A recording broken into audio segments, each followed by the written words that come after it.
Қайырлы күн достар.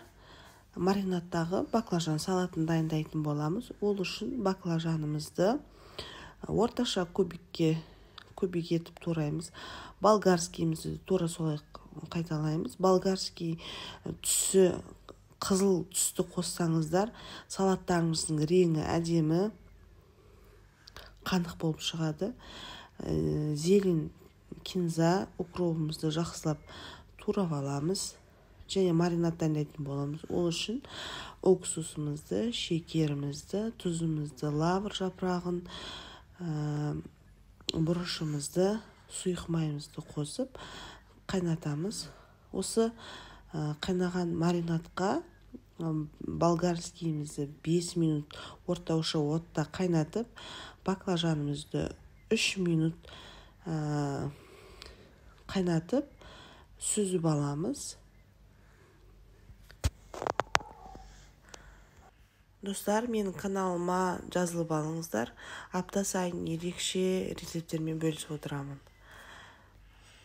Енді баклажанымызды да 3 минут қайнатқан соң баклажанымызды сүзіп алып, чеснок пен қызыл бұрышымызды да ыстық суға бір салып алатын боламыз.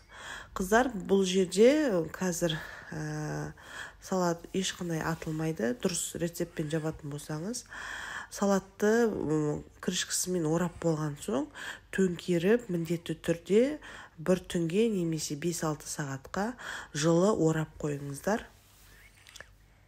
Бұл жерде чесногымыз бен қызыл бұрышымызды да салып алдық. Енді слой бойынша салып отырамыз.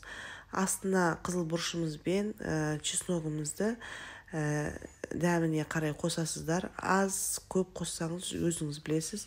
Баклажан салдым.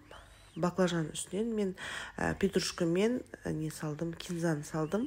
Оны ыстық суға батырудың қажеті жоқ, свежий сала береміз. Үстіне болгарский салдық. Болгарский, және мен айтқандай, қызыл түсін алыңыздар. Қып-қызыл, қанық қызыл түсін алсаңыздар, салаттарыңыз аппетитный, әдем болып шығады. Енді үстіне жаңағы қайнап жатқан маринадымызды құямыз да, бетін орап, бетін бекітіп, болмаса крышкаңызды орап, төңкеріп, жылы орап қоясыздар. Дәмі керемет болады, жасап көріңіздер. Ас болсын.